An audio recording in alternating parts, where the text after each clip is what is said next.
Fam, good morning. What is going on? It is Kyle Henderson of Bama Football on YouTube. We made it to Friday.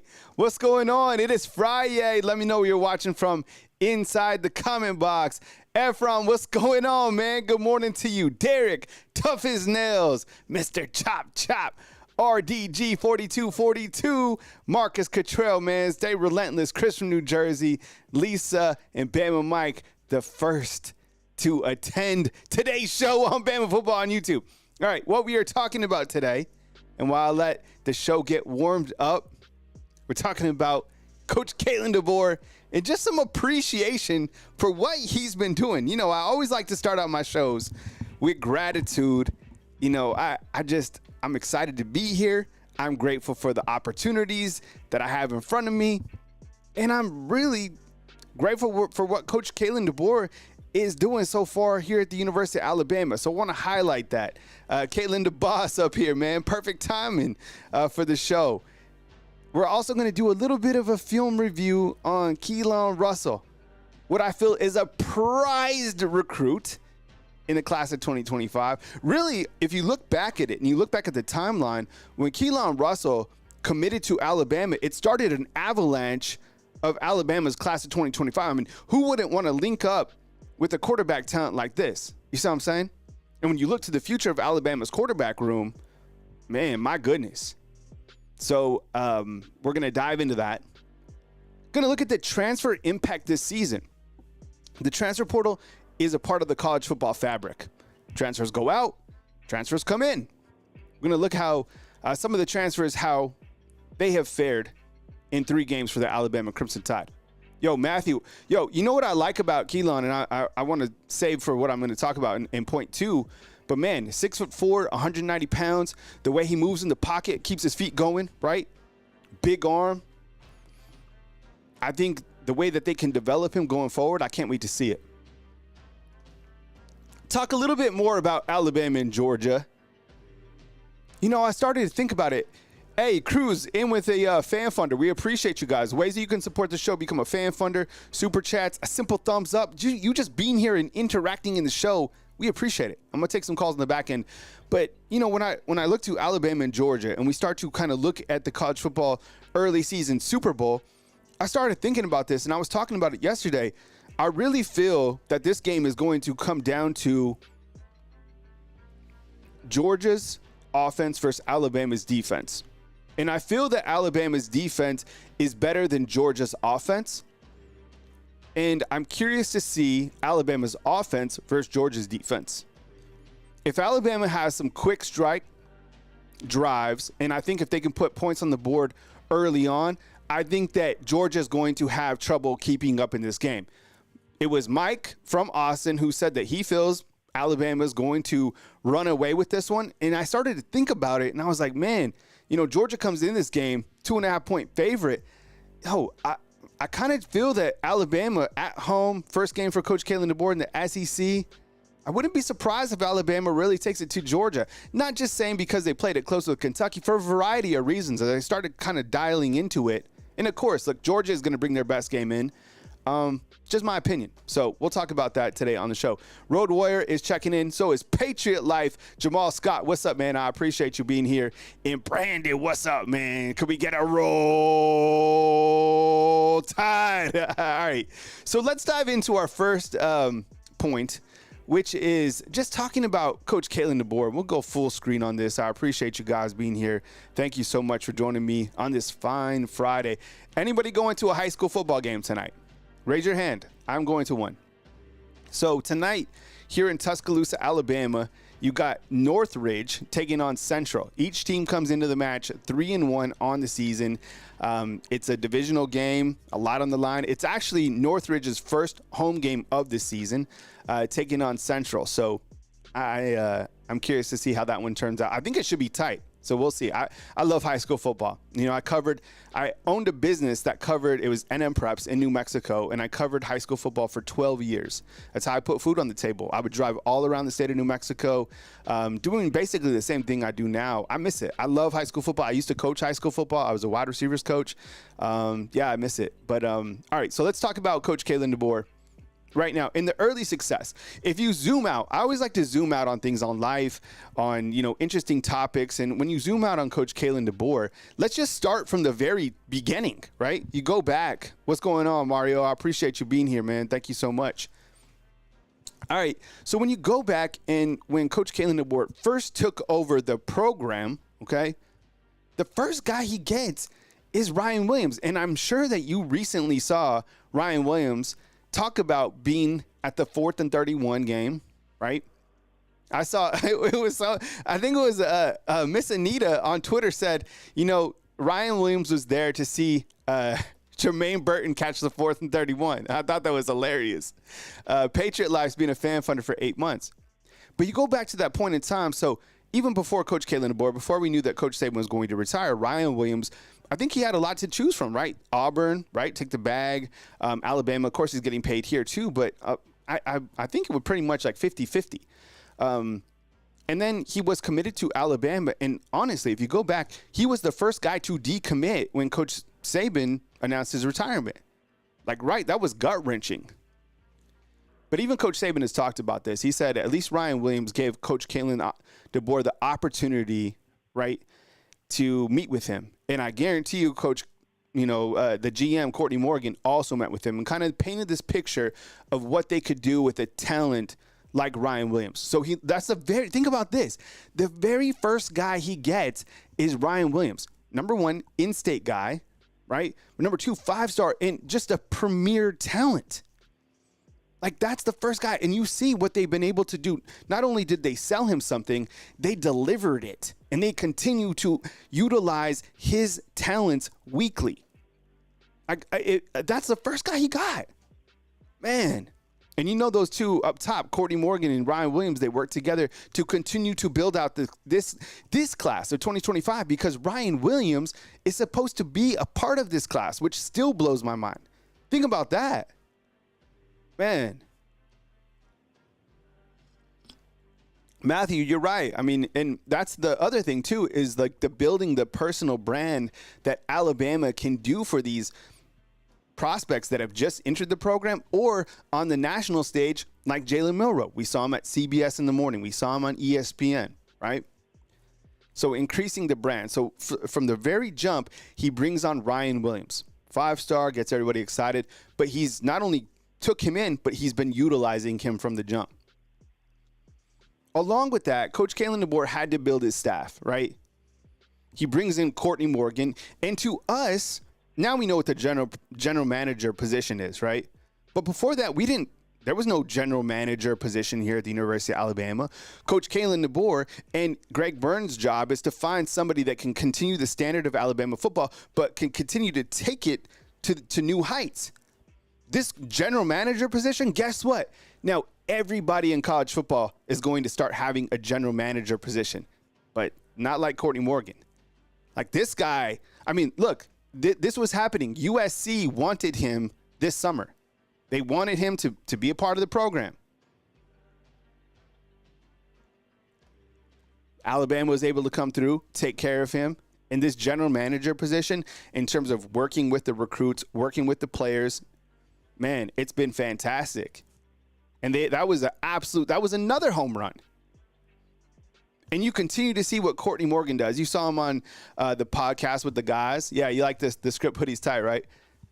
Man, this guy's doing it at an ultra high level in recruiting. Think about this. And we're going to talk about this in a second, but Alabama's the number 2 ranked team. And I get it. There's still room to grow in this class, but look at the guys that you have on board. How do you guys, honestly, let me ask you this, Undefeated. And those of you that are inside watching right now,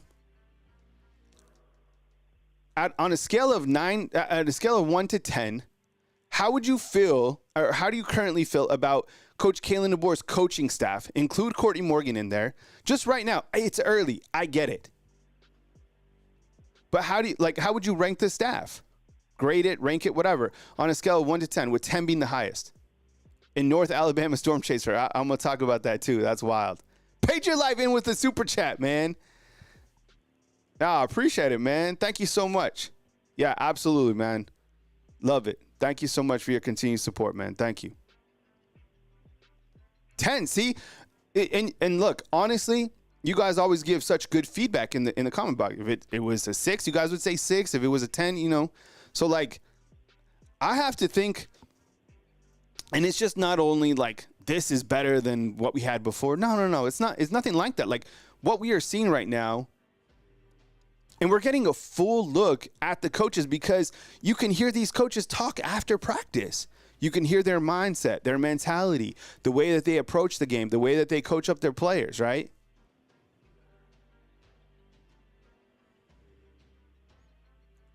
Hey, Tobias checking in from Germany. What's up, man? AJ, good to see you up in the house.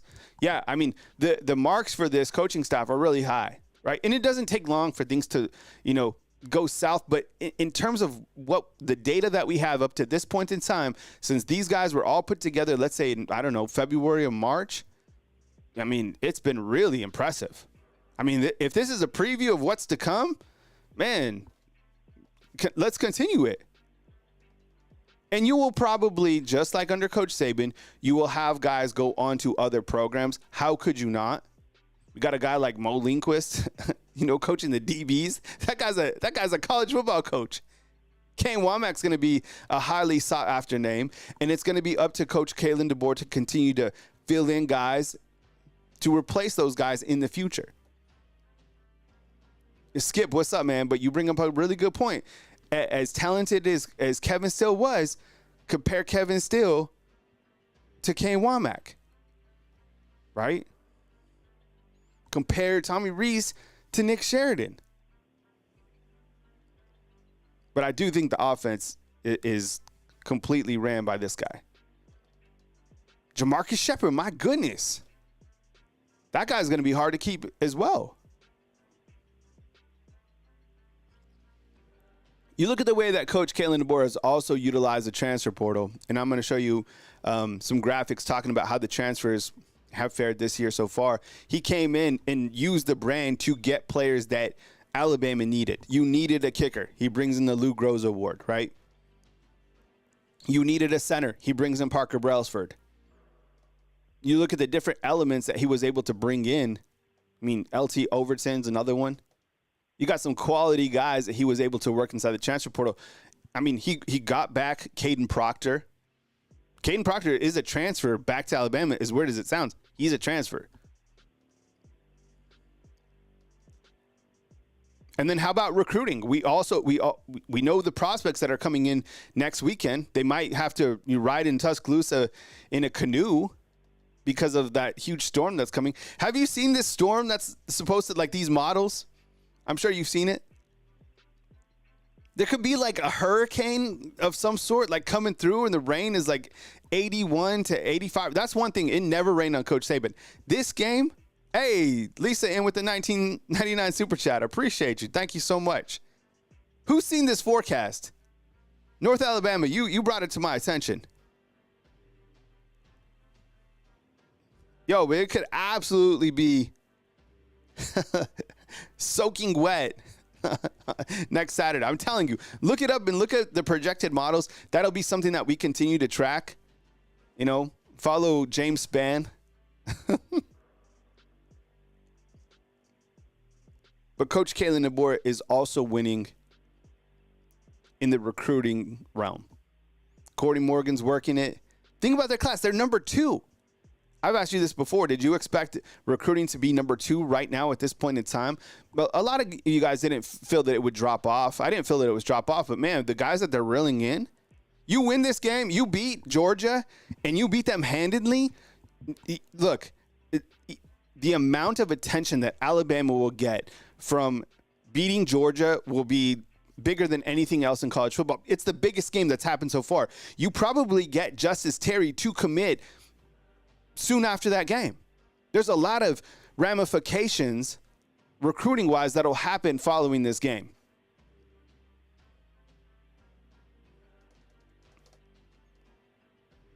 And then winning on the field. Sarah, what's up? I appreciate you. Yeah, definitely hit the thumbs up. Goes a long way. He's winning on the field. Western Kentucky is not it. South Florida, scrappy team. Wisconsin, they have a lot of problems. Really good football coach. I don't think they've been tested. it's early. We're still in the honeymoon, right? We're still on like day 5 of the honeymoon, like a 10-day honeymoon vacation. There's a long time to continue to develop with this relationship. But from what we have right now, things are going really well. You beat Kirby Smart at home, man, this team will get so much momentum. If they lose, it's an opportunity to see how you can bounce back when you've been punched in the mouth. I love this early season matchup for both teams. And that was something that Nick Saban did an amazing job of last year. Was that team was punched in the face by Texas, probably knocked down to the ground. A lot of people wrote them off, but it was his coaching ability that had those guys playing to the maximum towards the end of the season. And I really feel if they didn't have kind of that downtime after Georgia, they probably beat Michigan. Something happened after that Georgia game. I don't know. Maybe we'll learn it on the 30 for 30, but something went wrong after they beat Georgia. I don't know. That contributed, I think, in my opinion, to them losing against Michigan. That was not the same team that beat Georgia was not the same team that played Michigan. They like regressed somehow.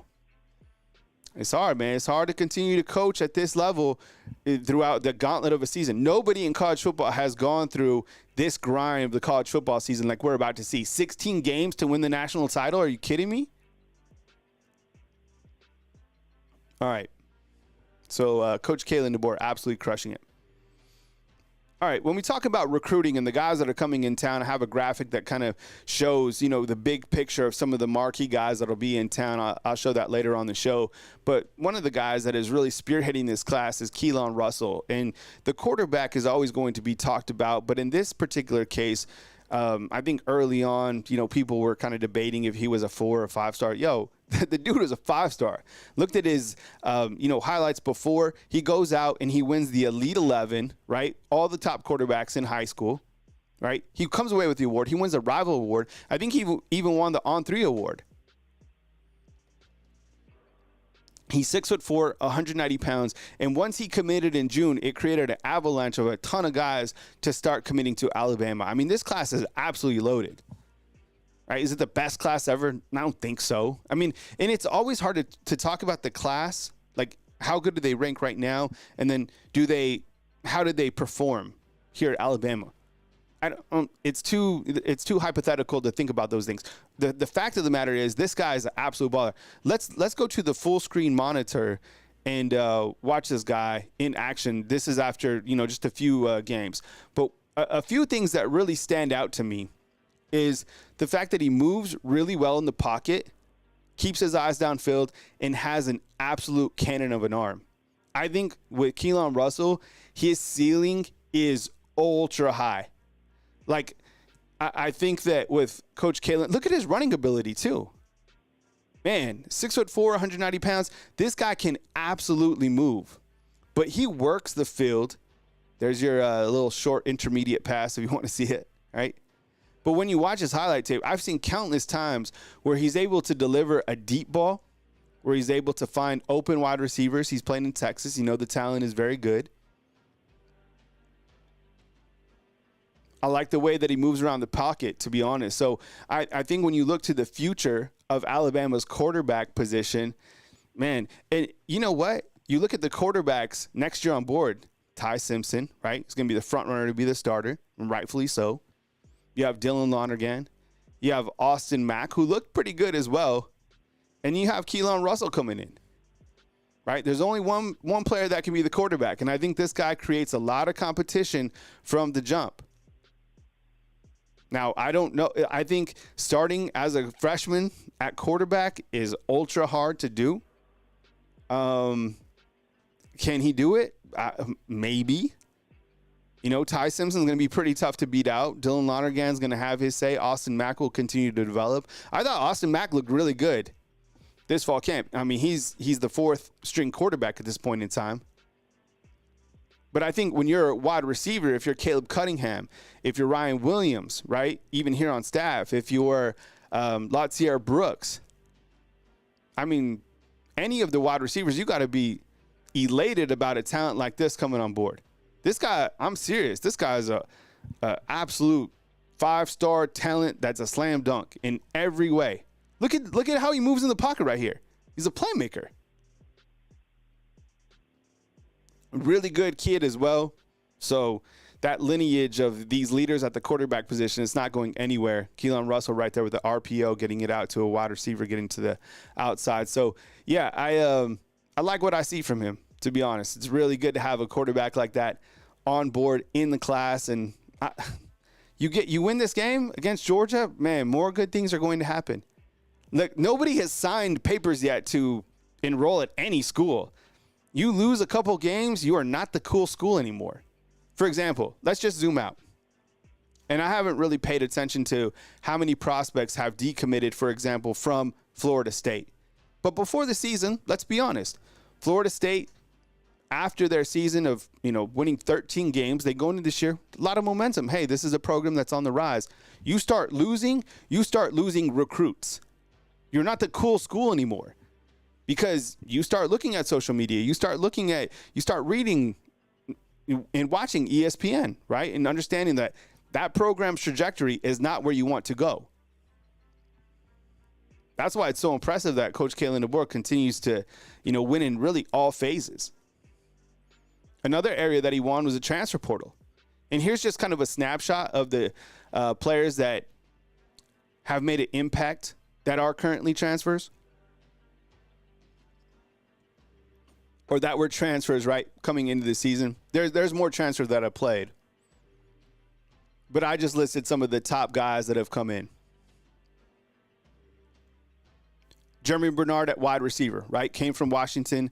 So far through 3 games, has 8 receptions for 125 yards with a touchdown. Parker Brailsford came in. Let me ask you this. Have you already noticed in this short time, have you noticed a difference between Parker Brailsford and Seth? Type yes if you have. I'm typing yes inside the comment box. Have you noticed a difference between Seth and Parker? Think about that. We don't even talk about that, but yes, I have. The only issue that we have with Parker Brailsford is that his helmet doesn't stay on. I uploaded a short talking, Coach Kabilovic talking about his helmet and how it's flown off like 4 times. Like, what the hell's going on, man? See, all the yeses inside. There's a huge difference. Remember how stressful that was with the bad snaps? Over the years that I've covered, high school football, college football, I have never seen that many bad snaps consecutively, and that being like an issue. And if there was an issue, it was resolved quickly. It was never, this was something that you dealt with all year long. See, look at all the comments. That's probably been the biggest difference, right, since last year. Yeah, you don't even talk about I think there was there's been 2 plays because we have a microscope on everything. There's been 2 snaps, right? One was a fumble, and then one was down at the goal line. That's how much we watch college football, but that's what we do here. But in terms of it being like a weekly deal, an every game deal, that's not it. Oh, Kevin, you'd be completely trashed. You have to do that like on a Saturday night. All right. How about LT Overton? Damn, LT Overton. I put up a poll. I was like, which player on defense has, performed the most? Or has impressed you the most? Take your pick on the defense. The defense is hard. There's so many guys that are playing at such a high level. That's why I think Georgia's going to have a hard time with Alabama's defense. I really do. I really like what I've seen from the defense. Against weaker opponents, I get it. But still, the numbers don't lie. These guys are playing at a very high level. LT Overton, damn, I didn't see this. I thought, Keon Keeley would be kind of making his way onto the field as a redshirt freshman. I thought Jameer and Lathan. I thought it would kind of be a 3-monster attack at Bandit. Yo, LT Overton is like the guy. 86.7 grade in 3 games. The only guy I think that is graded higher than him is Q Robinson, who has 3 sacks in 3 games. Yo, defense is absolutely loaded, man. Damani Jackson. We don't talk about Damani Jackson because teams don't go at him. I think he's allowed 1 reception so far this season. I want to see him get tested. I want to see how he can play against higher level competition. Him and Xavier Brown, the secondary, they have not been tested yet. But from what we've seen so far, Damani's doing a fine job. 158 snaps. If we're not talking about you, it's not because he and no one has picked on him. They have tried to go after Xavier Brown. They have tried to go after Red Morgan when Red Morgan is in at the Husky position. Nobody has challenged Damani Jackson. I think they probably understand from what they've seen on film. That's gonna be hard to challenge him. And then Keon Sabb, I just put two interceptions, but he has way more stats than that. Case, what's up, man? I appreciate you. Oh, you didn't miss much, man. We're just talking about Keelan Russell before this and him being a prized possession in this class of 2025. We talked about Coach Kalen DeBoer and the early success that he's had here at the University of Alabama. I'll show the slides. This was a slide on Keelan Russell. And then just talking about Coach Kalen DeBoer's early success here at Alabama since the time he was hired. Landed Ryan Williams, brought in Courtney Morgan, built this A-plus coaching staff, won in the transfer portal. He's winning in the recruiting realm, right? Number 2 on all systems, and then winning on the field, most importantly, 3-0, continuing to develop these players. And you know what we didn't even talk about? He sent the same number of players from Washington to the NFL as Coach Saban did from Alabama. Right? Didn't they each send 10 guys from this into this last draft? And Keon Sabb's been absolutely balling out. I came over here from a live UGA show. They're word over there. They should be. And that's not being fancy. Look, the way that this team is built, if they don't allow big plays and the offense can get down the field and have, a couple big strikes, Georgia is not going to keep up in this game. The worst thing for Georgia is for this game to somehow become like a back and forth. They want to play time of possession if I'm Georgia. You can't keep up with Alabama. They don't this particular year, and they have guys, right? But they don't have the overall talent to be in a street fight with Bama. They got to keep the football out of the offense. I think it's going to be, and I think they'll really have a hard time with Alabama's defense. I really do. Unless, they can challenge. If Carson Beck can get the football and, they can pick on, some of the corners that haven't been challenged yet, I would probably do that. I'm sure we'll see it. But overall, I see Alabama as the favorite. Good luck stopping Jalen Milroe. Good luck stopping Jam Miller. The offensive line, this will be their second time that they got to play together. They had this whole week of practice to gel together, right? And Georgia has a really good team, and this probably won't be the last time that we see Georgia this year. I think it'll be hard. The teams I would imagine, if Alabama is able to win this game and continue to stay on the unbeaten path to the SEC championship, look up Ole Miss's schedule, look at Texas's schedule. Those teams have a really great opportunity to get to the SEC championship game. Georgia's a quality team. I don't really look at that Kentucky game. It's hard to play anywhere in the SEC. I'm just looking at it from a talent standpoint. In like an execution standpoint, I think right now Alabama is straight up the better team. But when you look to the numbers specifically, right, there's not a lot of separation on the offensive side between these two teams, right? We looked at this graphic yesterday. This is Pro Football Focus grades. They each kind of have a grade of, when you look to overall, right, it's 93.8, 92.4. Offense 7. Those numbers are similar, but where we do see a discrepancy is within the defense. I just think that Alabama's defense is better than Georgia's defense. And look, that says a lot because Georgia's defense, that is their strength. Their secondary, I think, will be really good. Like when you look at their numbers, their secondary certainly stands out. This Julian Humphrey, he's ultra talented. Raylan Wilson, this guy had 6 tackles against Kentucky. And as I mentioned yesterday, Peyton Woodring, right, Jamal? Like Jamal's a Georgia fan inside the comment box. He's here with us. Peyton Woodring, man, he's playing at a very high level. He's our kicker. Longest to 50, the guy's been money. These are the last games that the two teams have played. This is the visitor list.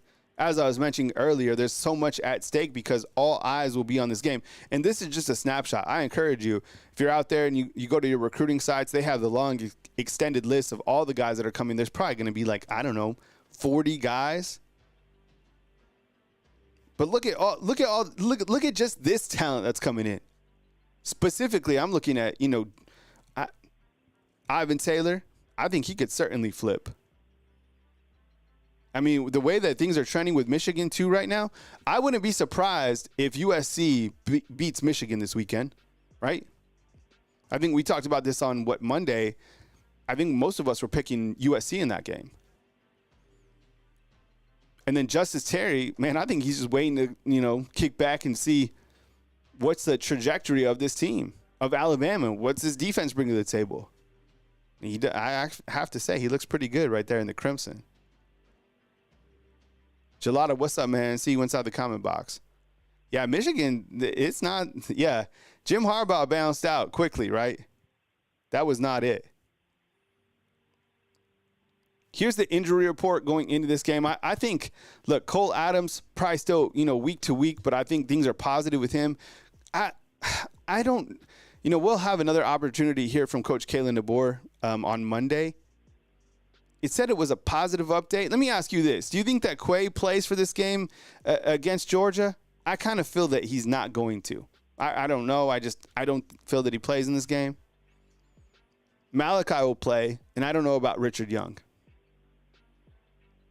Jeremiah Alexander's out. Jalen Hill's out. Haven't really heard too much more on Quay, other than it's like a positive update. I kind of just get the feeling that he won't play. Yeah, Michigan's not it, man. Bama Mike say no. I'm saying no too, man. The good thing is, like on the positive side with the Wolf position, if Quay doesn't play, I mean, Q's been playing at a very high level. Keanu Coe, he's right there. And then you have Yanzi Pierre coming in. That's an area with a lot of depth for the Crimson Tide.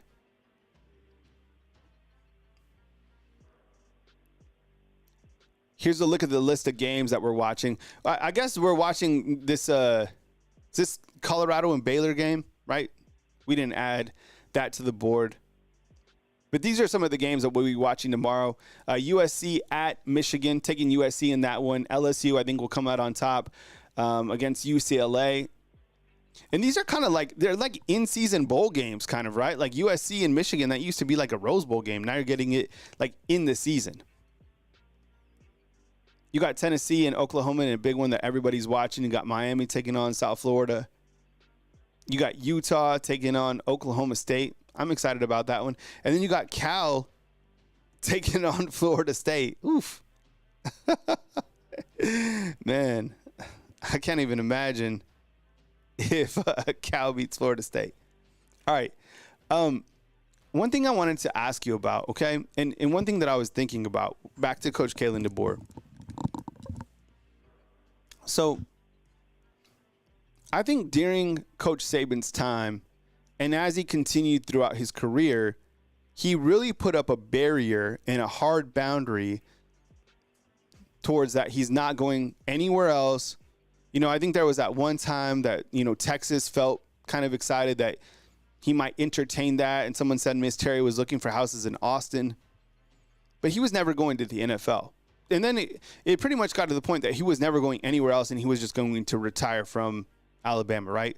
We never worried about that. It was always assistants. Now, the Philadelphia Eagles, and I saw this yesterday, are saying that if things continue to go south with the Eagles, they would be interested in Coach Kalen DeBoer.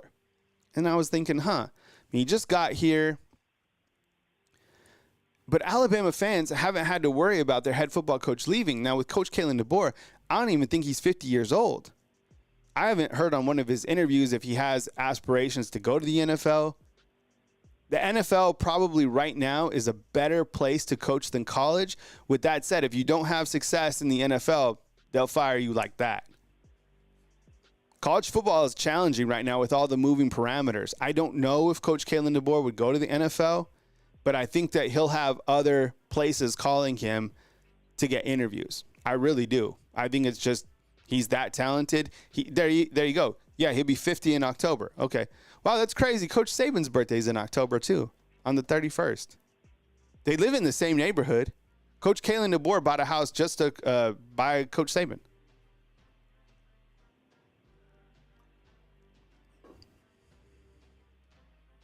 Demetrius, what's up, man? The only thing that, and people are already talking about the weather for this upcoming game. Skip, I think I'm with you too. It seems like he's more of a college type coach. And as much as he, loved Washington, like this is an opportunity of a lifetime. And I think as even college football, you have its challenges. Alabama itself, I mean, you have access to anything that you want. You have NFL type talent yearly, right? I'm with you too. It doesn't seem like he doesn't strike me as an NFL type, right? Yeah, I got this hat at the Rose Bowl. I wish I had the white one, but I couldn't find it during the day. Yeah, I don't think he's an NFL guy either. I think he would probably get approached as great coaches do, but I don't see it. But I just saw that article, and I just thought, I was like, that's interesting to think about, because Coach Saban was like, I'm not going anywhere. Not that you have to say anything, but it's just like, we never even thought about that. What's up, T? I appreciate you, man. Thanks for being here. Says Georgia greater than Alabama. Man, with the talent that they have and the coaches that they have, I mean, Georgia is finally the Georgia that we thought they were going to be, right? Because there was a long time where we were kind of waiting for Georgia to get to this level, and I strongly feel as soon as Georgia kind of changed and transitioned their offense, because they used to kind of be like the old Alabama offense, right? 3 yards in a cloud of dust. No. Georgia can spin it now. I mean, they got the quarterbacks to do it. That whole Dylan Raiola thing was wild this summer to watch. And now he's a starting quarterback at Nebraska, and things are working out for Kyle McCord as McCord is balling out at Syracuse. That was a weird thing, because I thought McCord would be fine at Nebraska, and I thought Raiola would be fine with Georgia. Georgia fans, while you're inside the comment box, is this true? Did Dylan? I never heard. Let me see. 'Cause we got a couple Georgia fans on, so we'll just ask them the question. Did Dylan Raiola, is it true that Dylan Raiola's dad and like Kirby Smart didn't mesh well? Did that happen? And like that's why he left? That's what I heard. That's just rumor. But I heard that Kirby Smart and Dylan Raiola's dad are like oil and water. And then the other thing too, Georgia fans, why we have you here, is what's up with like all of these, incidents with like racing. Is it? And some people were like, so Jamal saying yes, okay, yeah, I thought that was interesting. And I've said it, culture problem. Someone said that you can't say culture problem or whatever, but I don't know. I mean, Alabama's had their issues too, right? Off the field, like a couple things. I mean, it's normal. You have 100 guys on your team, but it seems like every single day Georgia's in the news for like something. Is that like a lack of discipline within the program? Gelato saying his family wanted him to go to Nebraska. Yeah, I don't know. I mean, certainly a talented 5-star. By the way, speaking of 5-star, did you see that Arch Manning will start this week for Texas? Yeah, right, T? Pretty much that's the understanding. Yeah, that's what I thought. All right. Man, yeah, all that stuff, with the vehicles definitely has to stop. I'm going to open up the call-in line just for a few. If you guys want to call in on this fine Friday, we could take a bunch of different ways. So 205-850-1994. You want to talk about the game? Bond, that is crazy. Georgia's had 24 arrests since 2023. Man, is that true? 24 arrests. Right, and there were some young people within the Georgia program that lost their lives. I don't have the stats in front of me, but I know that hit the college football world hard too. And I know that hit Georgia's program really hard. I think they were part of Georgia's team, and man, terrible. You can't play with that, man. That's terrible. Jamal, I appreciate you guys being here. Call line is open if you want to chat with me today. We'll take Angel out in Pigeon Forge. Angel, What's up, Kyle? Angel, what's up, man? I appreciate you being here, man. Welcome to the show on this fine Friday, man. Come with it. Yeah, especially that. I'm gonna talk about Georgia for a second. Okay. Because I feel like we can win this game because let's be honest though, Georgia really they have a lot of issues going on off the field, and that those distractions can probably lead to their downfall, and rightfully so because that was just crazy though with the last 16 months or whatever it was. You got so many people getting arrested and charged with reckless driving and all that. I mean, I gotta wonder what Kirby Smart's thinking right now because it's not working for him over there, and I feel like he knows it's gonna come pretty soon. Reality's gonna hit him that he might lose his job over this. I don't know, and I really think he has to do better at getting his players under control. And I really think Alabama's going to bring the rock to them. I feel like Georgia's going to lose by more than 2 scores, really. But what I've seen against Kentucky and Carson Beck getting hurt or whatever it was, I really don't see Georgia as a favorite. I really don't. Yeah, so Carson Beck, he suffered what they're saying. I was reading on ESPN. It said it was some shoulder AC shoulder sprain to his non-throwing arm. And Coach Smart said that he practiced, so it's not an issue. I see Alabama as a favorite in this game. I mean, if you're out there and you're laying some money down, I take Alabama. I mean, I think the line early on in the summertime was 4.5, but I think the added, and I think some other places have it as a straight up pick 'em, where it's basically even going into this game. I think, considering the games at Tuscaloosa, and it looks like the weather could. Angel, you've seen this, right? It looks like a hurricane or something, whatever. Yeah. There's a couple. Have you seen this? There's there's going to be rain on that day, but it could be pretty bad from what I've seen. Angel, have you seen this? Yes, I have. It's crazy, man. It's gonna be. We might have to run the ball in this game. If we can't see downfield, we're gonna have to run the football. And Georgia too also may not pass the ball either because you can't see down the field when there's rain going over you and everything. But I really think this will be a run game first because I don't know. It's gonna be hard to see downfield because you got people everywhere and mud coming up from the ground and all that and water getting in your eyes and everything. I really think Alabama should run the ball in this game a lot more. And if Alabama, if Alabama has to run the football, I mean, they have the running backs to do it. I mean, Jam Miller's been playing like absolute beast, and Justice Haynes, that would be amazing. Him being from Georgia, having a nice game against the Bulldogs. Angel, I appreciate you calling in, though, man. Call in again. Always fun to chat with you, man. Thank you, man. Roll Tide, man. Yeah, roll Tide to you, man. Have a great Friday. Angel out in Pigeon Forge. We go to 334. We'll take it right now. Hey, what's going on? You're on the line with Kyle Henderson, who I'm on the line with, and where are you calling in from? Hey, Kyle, this is Skip, man. I'm in Jackson, Tennessee. Skip, what's up, man? I appreciate you calling in from Tennessee, man. I hope you're having a great Friday, man, and thank you for joining the show. Come with it, man.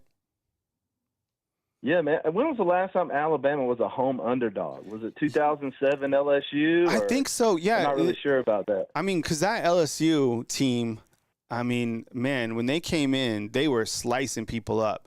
I can't remember. We'll have to go back. Usually Jarvis is my stats guy inside the comment box. I think you might be right on that. But I mean, was it 2019 LSU? No, you're right. It was 2019. Yeah, you're right on that. It was 2019. The team with Joe Burrow. Okay. Yeah. Okay. Yeah, it doesn't happen often, I guess is my point when we're home underdogs. But yeah, I didn't know that about Carson Beck having a sprain. What was it? It said AC sprain, and then they're also missing Tate Ratledge, who's their starting right guard. He's having the tightrope surgery, which I think will be impactful. I mean, look how Alabama, struggle without Caden Proctor at left tackle. So and Tate Ratledge is very talented. Absolutely, and having that the unit that hopefully we're going to ride with for the rest of the year during that Wisconsin game, it was like night and day different. Mm-hmm. I think Pritchard he fits in better over there at right tackle. Kalen, he played great. And I didn't even know he had a shoulder injury. I mean, it must have been minor, in nature. So that was a blessing. And but yeah, as far as Georgia goes, man, I can't really I treat every game differently. I can't say, oh, they played terribly against Kentucky, so that's exactly how they're going to play 2 weeks from now. Nah, they're going to be way more amped up. This is their revenge game from like Georgia's perspective. They're going to really come with it. They're going to show a lot of things they probably didn't show in the Kentucky game. So Alabama's going to have to be prepared. But I guess I'm an Alabama fan, big Alabama fan. I'm just nervous. I'm still nervous about this game because Georgia's so good. They're going to be the most talented team we play 1 through 22 all year long. I know Tennessee, what makes them unique is we have to go on the road and play them, and they got that offense, and sometimes that offense is hard to stop, when they get rolling. They got a good quarterback this year.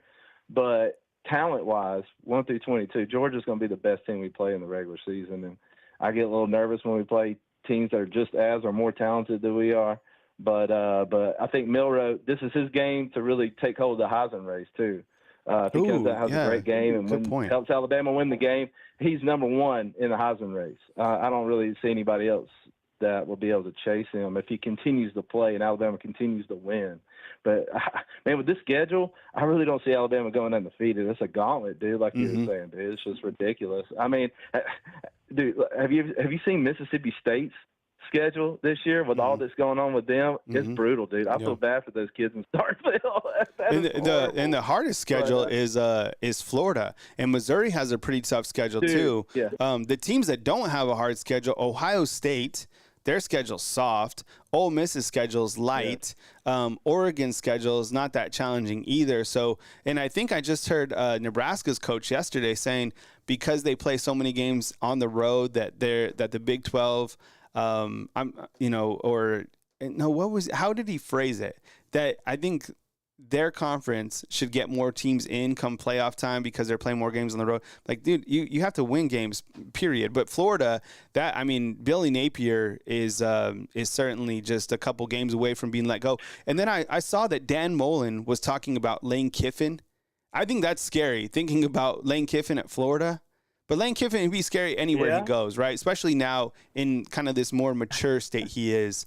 But, yeah, anything else on this Alabama? Go ahead.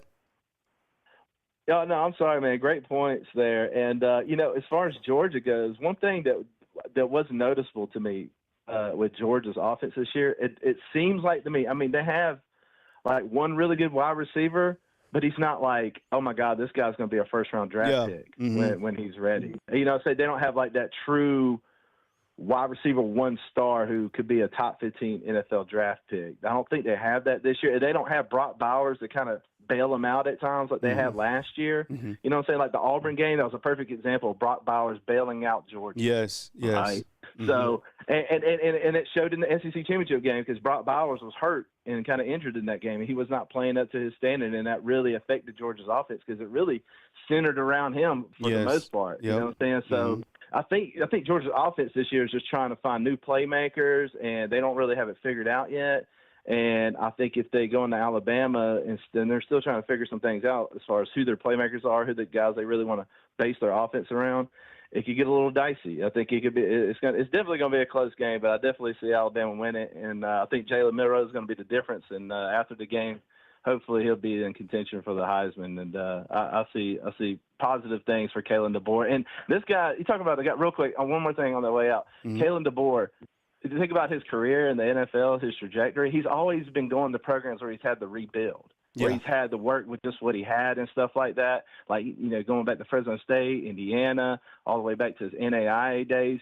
He's used to, cleaning the locker rooms, filling the bus up with gas, doing the little things, stuff like that. You know what I'm saying? Right, so right. He's used to being in these small programs, but for the first time, he's come to a place, like I said, he's given the keys to a Lamborghini, a brand new one. All he got to do is keep the tires on and the oil change. And this is the first time he's ever been in this situation. And I'm really excited to see kind of marry like his offensive genius and kind of his strategy with our infrastructure. And I think it's a match made in heaven. It was a great hire. I do too, man. I appreciate the call. Call back again, Skip. Good call, man. Yes, sir. Yeah, that's right. I heard someone say that Coach DeBoer recently went to grocery store shopping. And like the staff, like the support staff was like mortified that he went to like the store by himself. So, like here, they have assistants for everything, but Coach Kalen DeBoer, I think he's such like a humble dude. And, this is a different level and I'm sure he'll get used to it, but he's, you're right. It was such a great hire to be able to get someone like that to come in specifically for the offensive components that they have. Just as Skip's saying, it's like just drive the car, change the oil, change the tires, and keep it going. But you brought up a good point, too, about Jalen Milroe, right? Heisman, some care about it, some don't. But all eyes are – can you imagine how many people are going to be watching that game? What would the ratings be, like 15 million? I mean, this is a dream for ESPN. All the eyes on Jalen Milroe, not only for the Heisman, but for his NFL draft stock, right? Yeah, and Dominic Lovett, for sure. Yeah, he's a really talented wide receiver for Georgia. Yeah, I think that will be Carson Beck's, key target in this game. I think he has 10 receptions on the season. And I think Skip made another great point talking about the fact that Georgia, I think, is still trying to find out who is that guy that can step up. Their running back, Etienne, didn't play in the first game, right? He was suspended, so you see him playing against Tennessee Tech and against Kentucky. Someone inside the comment box said that they don't feel that Georgia's going to score more than 13 points. Man, unless they find their offense at this point in time, I would agree with that. Rocketown inside the comment box says, Kyle, the possible hurricane situation reminds me of 1988. Again, we're tracking the weather for next Saturday. The Hurricane Bowl, when Alabama played Texas A&M, was rescheduled to December. I watched Derek Thomas and the Tide spank the Aggies. I was talking about this yesterday with my son. With that weather, let's say it's like the worst case. What would they do? Surely they wouldn't postpone the game. I mean, can you just push it? I mean, you can't push it back. I mean, you do have a bye week, but I don't know if that other bye week matches up with Georgia's. I have no idea what they would do. I don't think they'll cancel, postpone it at all. It'd probably just be raining, worst case, which I think works well for both teams. I mean, each team can run the football. I don't know. Just thinking about that. All right, 770. Let's do it. All right, thanks for calling in. You're on the line with Kyle Henderson. Who am I on the line with and where are you calling in from? Hey, 770. What's up? We'll give you one more second. You there? Hey, Kyle. Yes. Hey, this is Jimmy Williams. How you doing, buddy? Birmingham, Alabama. Jimmy, what's up, man? I appreciate you joining us in this fine Friday, man. Come with it, man. Welcome to the show. Hey, good. Hey, man, if you buy another hoodie, man, I'm gonna be real jealous. You got enough hoodies as it is, man. I know. I need to chill. I got the Jalen Milroe one and the Ryan Williams one and this one, and everyone's like, all right, put the brakes on. So I'm good for my hoodies. Yeah, no, I appreciate it, Jimmy. I love, you know what? And I just saw Breaking Tea, which is another company. I always talk about Athlete's Thread, but if you're out there, it's called Breaking Tea. And they just sent me a link, and they were like, "Hey, check out this Ryan Williams hoodie. It's black and it has Ryan Williams, but you could see him like more defined." So, want and needs. But go ahead, Jimmy. Welcome to the show, man. Well, I just wanted to say, man, that Georgia game, like I said, they're talking about the weather may be bad or whatever, but I feel like either way, if it's bad and rainy, I still think we got the advantage on Georgia anyway. They got a lot of problems going on right now that's kind of undisclosed per se, especially with the the vehicle situations. A lot of people don't know about driving. These kids out here, they had like 20-some arrests in 1 year or 2 years. And I think that's really I think it's gonna hurt Kirby. But at the end of the day, we don't know really what's going on over there in Georgia until we really get some real good insight. But I think Bama's gonna own them for a good while. And I really think this game, if it's not raining, I think it's gonna be Bama by at least maybe between 15 points. I'd say 15, 20 points. And not to say anything against what Georgia did against Kentucky. Of course, they didn't really show anything against Kentucky, but I just think Bama's going to kind of open the playbook on them in this game a little bit. And that's my personal opinion, but I just think they're going to open the playbook up. I mean, we need to get the tight ends a little bit more involved, and I think they're going to do that a little bit more in this game too. But if it's raining, of course, the run game, we're going to need the run game if it's going to be raining. And that's we got Jalen Milroe, of course, and Justice Haynes, but they're going to have to really get it going in that run game if it's raining, because it's going to be kind of hard to see downfield and all that kind of stuff. If it's pouring down, which I'm hoping it's not. I'm hoping it's not one of those washout games, because I would hate for them to reschedule the game. I'm so amped up about this game; it's ridiculous. Yeah, I don't think they will. I think and Demetrius is right inside the comment box, like predicting weather down here in Alabama like 7 days out. I mean, I think that's a little bit premature. But also, I think the running game too is like Alabama certainly has the backs to run in a game that does have weather, and I think the tight ends will continue to be utilized, but.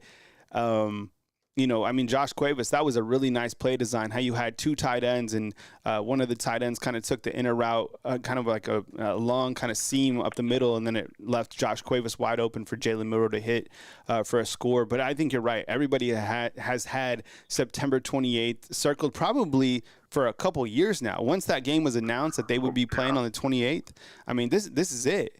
And I believe that Alabama, they go to Georgia next year, if I'm not mistaken. I think, right? They go to Athens next year, which would be awesome to see. I think so. On the line with Jimmy. What else you got, Jimmy? Yeah. I think that's pretty much it, man. Like I said, we own Georgia, in my opinion. Yeah. The SEC, whether it's the SEC title game or a regular season game, we always come out on top of them. But I just want to say also, I forgot who it was. Somebody's mom was at Princeton Hospital. Yeah, Caitlin. Surgery or something the other day. I'm at work. Yeah, I'm at work, so I'm always coming in on the phone. I'm at work at the hospital. I work here at St. Vincent's in Birmingham. But my girlfriend works over there at Princeton. I already gave a shout out to her, and I hope she gets well. But I'm going to get ready to go back to work, man. And like I said, I'm always following you, buddy, and keep up the great work. And don't get no more hoodies, Kyle. You got enough. All right, Jimmy. I appreciate you, man. Take it easy, man. You have a good rest of your Friday, man.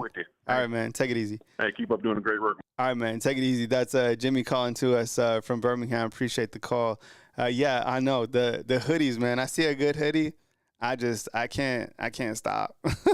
Especially these new ones that now that you can support the players. I'm like, well, it's supporting like the players, so might as well roll with it. Hey, and Ruben, I think you asked inside the comment box about if a player was injured for Georgia or a marquee player.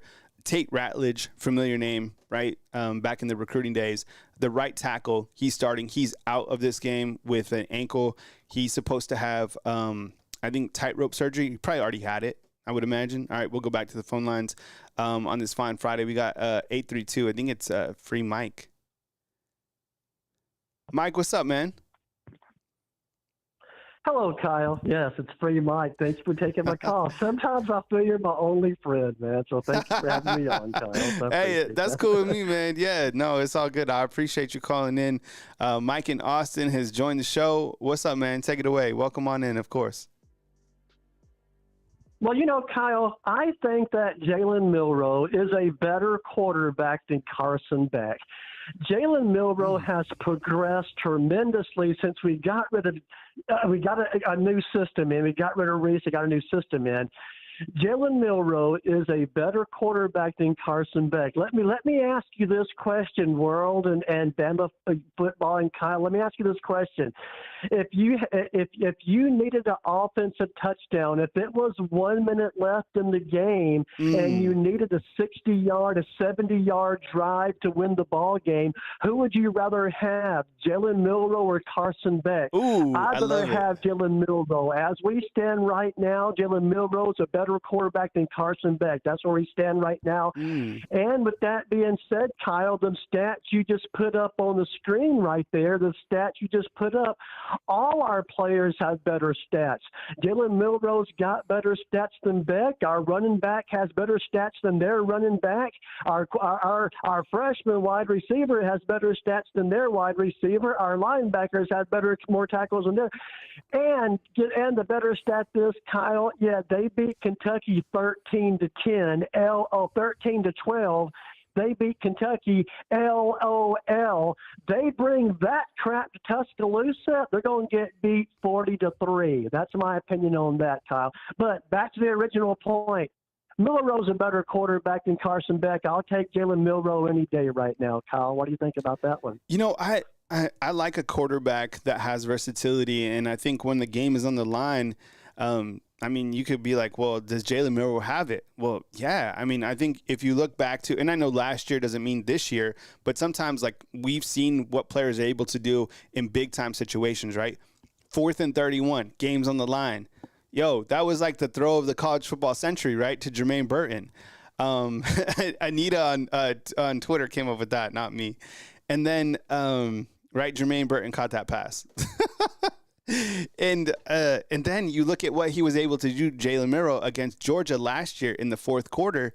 Man, he really took that game over in the fourth quarter. So when you're looking at players that can rise up in a big-time game and kind of put the team on your back, I think Jalen Milroe certainly has showed that, and he's still capable of that because I'm agreeing with you. I mean, he continues to progress under Coach Kalen DeBoer in this new offense. Anything else, Mike, why we got you on? Well, the Wildcat play is highly underrated.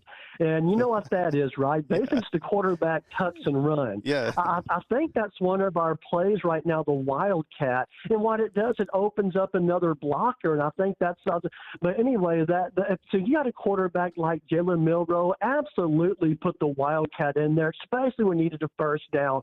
But like I say, man, I think Bama's going to beat Georgia. I don't know about a whooping, but Georgia's due for a whooping. There's no better team than Bama to put one on them, and I think it's a possibility that it could happen. But anyway, Kyle, real quick though, the Hurricane Bowl, man. Yes, that was awesome. What happened was the game was supposed to be played in College Station.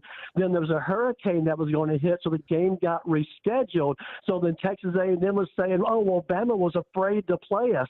Well, come to be, about a month later, Bama went in there, and I think Bama had a player named Murray Hill. Murray Hill was the running back, and Bama just whooped Texas A&M and kind of set the record straight on that one. But I definitely remember that was just one of the legendary games, the Hurricane Bowl. But, Kyle, I'm out, my man. Peace. Good luck. Man. God bless. Roll Tide, brother. All right, man. Take it easy, man. Mike. I always appreciate hearing from you, especially on Fridays. Mike's got a good Friday vibe. And how about Chris from New Jersey? Let's see how he's feeling on Friday. Chris, how you feeling, man? Welcome to the show. Chris from New Jersey. Well, I'm feeling so good about Mike. I can tell he's out. He's free. He's out, man. He got out. He got a union job, a big paying union job. He's living life. He's living the high life over there in Texas. And thank goodness for Mike. Mike, thank God you're back, man. Oh God, we were worried about you when you were inside, and you were worried about us not winning. But anyway, let's just have a little quick Georgia talk. I haven't called since I ranted about Milroe. So first of all, has anybody in the undefeated and a couple of our little Georgia friends in the chat, has anybody been watching the last couple Kirby Smart interviews? So take a look at the Kirby Smart interview from last year going into Alabama. He looked so confident. He thought he was shocked that he lost. Mm-hmm. They thought they were going to they were like, I'm sure he was thinking like, oh, just as long as Bowers is not too banged up, we're going to beat up on Alabama. Well, let me tell you something. Go, Kyle. I implore you, go look at the last two interviews. He looks nervous. Mm-hmm. And why does he look nervous? 3 words, Kyle. Milroe. If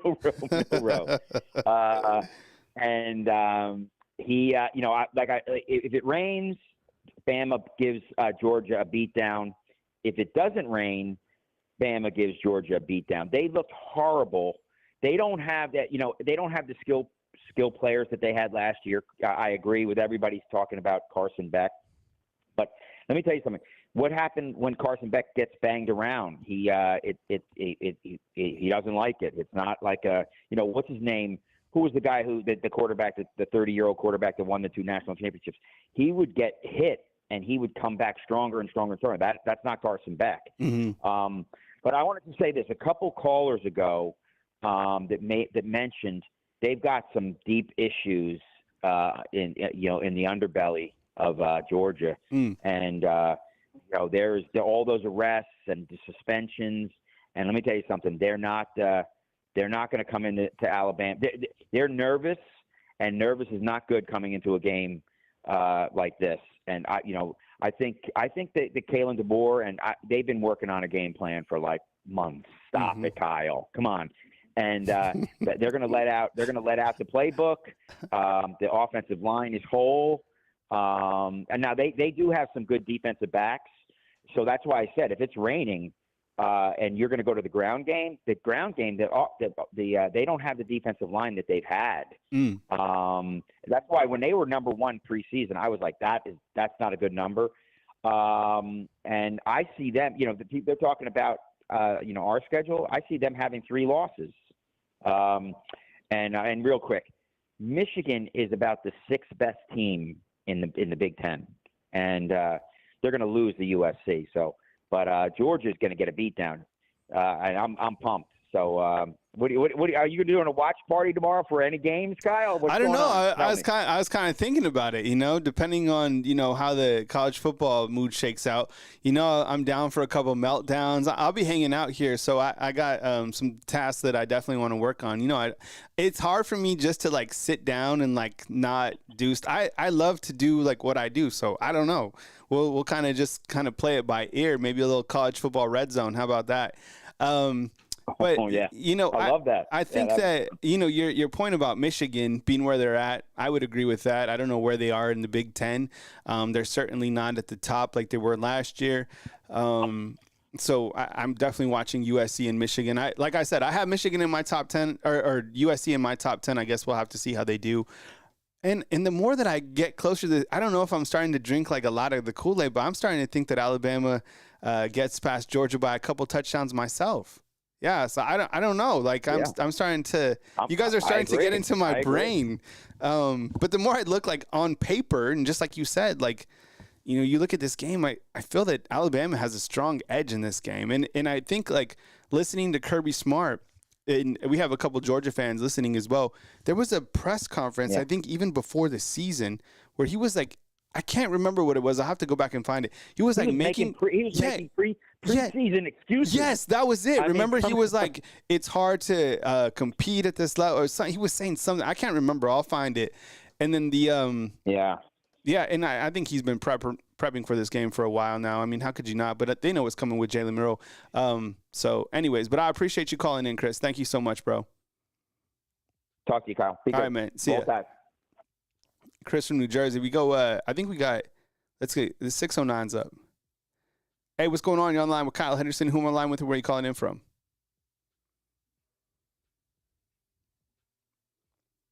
Hey, 609, you there? Kyle, good morning. Bama Mike. Bama Mike, what's up, man? Thanks for calling in. We got a double dip from New Jersey. Bama Mike, man, what's going on? Happy Friday. Welcome to the show, man. Come with it. Go ahead. Yeah, I want to. What's up? Free Mike got me pumped. Chris from New Jersey always pumped, but Free Mike got me really pumped. And I don't know the story about of that whole his background, so maybe one day we can get into that. But that was he really got me pumped. I want to talk about I want to give kudos to the offensive coordinator, Nick Sheridan, and Kalen DeBoer. Okay, they don't get enough love. I love the defense, love Kane, love the defense. But I think what they've done and how they've coached Milroe is they took a look at his weaknesses and are not letting them come out and letting it beat us. Meaning that's why you're seeing so many runs. Because they'd rather run him than have him drop back, take the sack, right? Or throw a silly-nilly interception, or get some kind of penalty from the O-line. Right? You think about that. So we'd rather – he's had so many touchdowns, run, pass. You know, he's cut down his interceptions, but I think that's because of coaching. Right? And so I give kudos to them. And we said earlier that I gave a 10 to the coaching staff. The coaching staff, 10 all across the board so far. And then I see, you know, can Georgia score 2 touchdowns against us? Maybe. I give them 1 and a couple field goals. And so I think we do win. We do win handily. And, you know, can Georgia score? You know, Milroe will take care of the offense. We won't get as many explosives, but I think we'll get at least 3-4 touchdowns, a couple, maybe a field goal. But can Georgia score with us? Someone just said it inside someone just said in the comment box. Alex is like, "This is a big New Jersey show. This is like a Bama Sopranos." Yeah. I just you on the line with Paulie, right? Calling in next, right? You got a couple. we don't have a college team in Jersey. Yeah. You know, so got Multisanti calling in next. All right, Mike, make a final point, man, before we get to the next point. Go ahead. That's all I wanted to say. I know you take my calls. I know you take a lot of my time. I hope I express myself in there. But roll Tide and have a good day, undefeated. All right, no doubt, man. Thanks. Bama Mike calling in from New Jersey. Next up, Chris Maltasanti. Yo, Sopranos. I love Sopranos. I watch Sopranos like 3 different times. I don't watch a lot of shows. I watch, like, for me, I watch like reruns. I don't watch a lot of TV. So if I watch something, I know that it's proven. So I like watch it again. I'm too scared to like commit to like a new series. I can't do it. I don't know. That's just not me. I really have value for people who can like start new series. It's so like anytime that like I'm with my buddies, they're like, "Have you seen this show? Have you seen this?" I'm like, "No, I haven't seen it. Is it good?" I'm like, hey, "You seen The Sopranos?" Right? So that's just me.